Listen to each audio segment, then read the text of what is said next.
James was claiming there was contact on the hand. I didn't see any.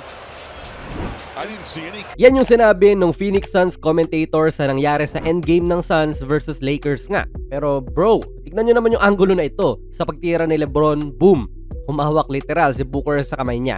I know na manipis to pero wala humawak naman talaga si Booker. Parang nagpiano pa nga siya sa kamay ni LeBron.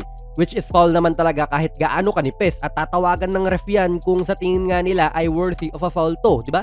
Pwede po natin gawing argumento na ang kamay ay parte ng bola. Sinasabi yan ng mga matatanda rin at mga veterano which is totoo naman. Hence, kung ganun nga dapat block to kay Booker at hindi po foul, di ba?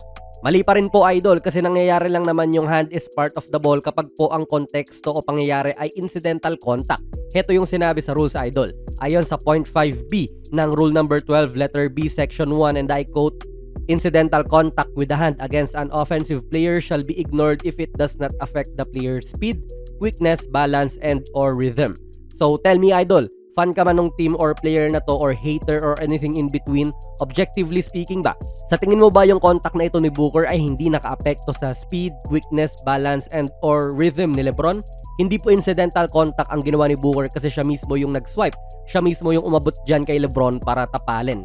Ito yung halimbawa mga idol na masabi nating hindi foul to. Kung mangyari man na nakatayo lang si Booker dyan, nakataas yung kamay, sabay sumasabit si LeBron sa kanya.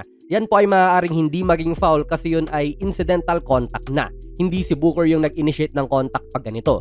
Ang kaso nga lang ay inabot niya, nag-swipe siya. At literal na kamay yung tinamaan. Foul talaga. Nagkakalinawan ba idol?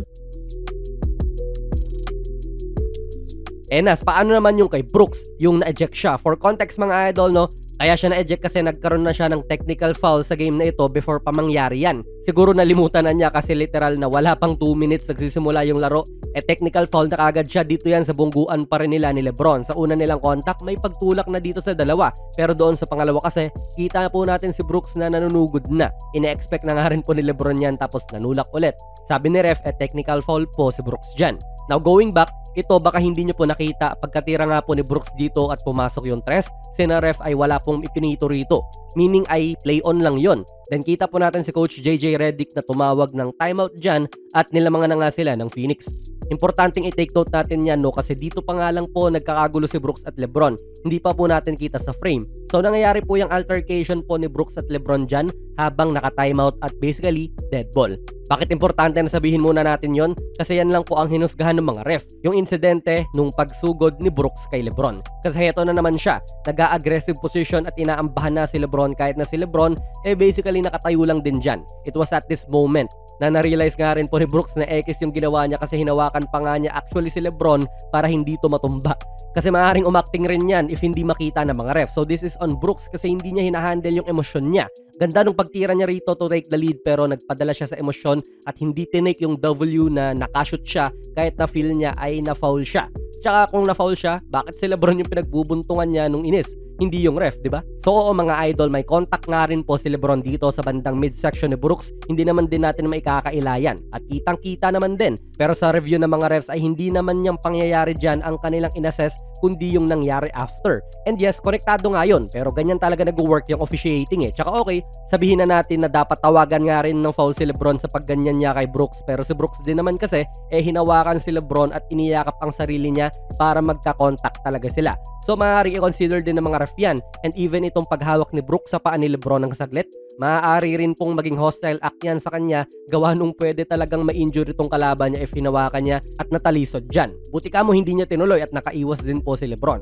Actually, all of that ay hindi sana mangyayari kung itong si Smart naging smart lang din sa bola dito. Isipin ninyo, lamang kayo ng 2 tapos seconds na lang po ang natitira rito. May chance ang Phoenix na makashoot pa rin matapos nyan. Pero you have 18 seconds pa sa shot clock.